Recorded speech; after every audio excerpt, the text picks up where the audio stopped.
On répète beaucoup que les Français ne s'intéressent pas aux élections régionales. Eh bien, les meetings qui ont lieu jusqu'à présent prouvent le contraire.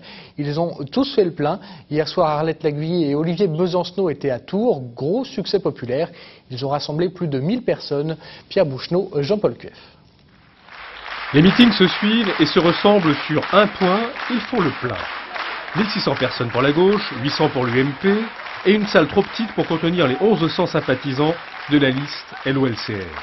Ironie de l'histoire, c'est dans cette même salle cossue que s'était réuni il y a 2 ans le MEDEF du Baron Seyer, visité par Jean-Pierre Raffarin. C'est le résultat de cette rencontre qu'a justement pris pour cible Olivier Besancenot. Les conventions collectives vont pouvoir être dérogées au profit de quoi? D'accords de boîte. Et on sait ce que ça signifie dans toutes les petites entreprises, qui sont des vrais déserts syndicaux dans lesquels il n'y a pas de rapport de force.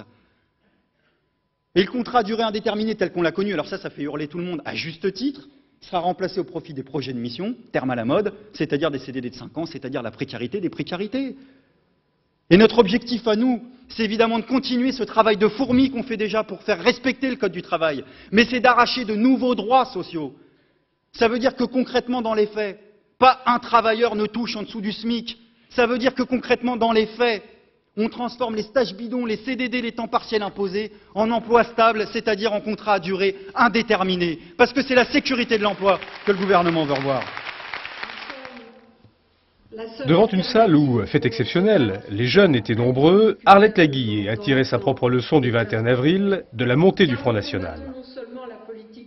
Le véritable problème, c'est qu'une partie des pauvres, désespérés par le chômage, par la misère, et qui ne voient plus de différence entre la politique de la gauche et de la droite, pensent que pour se faire entendre, le moyen le plus efficace, ce serait de voter pour Le Pen.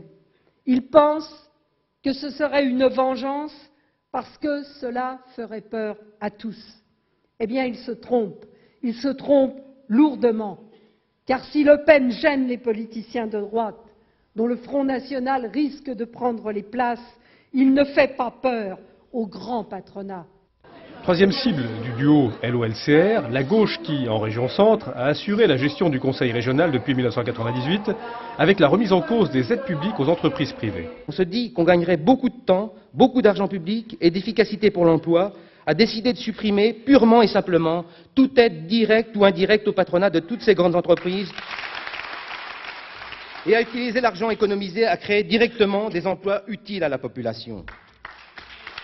Ironie de l'histoire, là encore, c'est au moment où la gauche régionale propose de créer des milliers d'emplois de services publics dans les associations et la santé que son maintien au Conseil régional est menacé par la présence éventuelle au second tour d'une extrême gauche dont le succès de son meeting démontre que la surprise est désormais envisagée.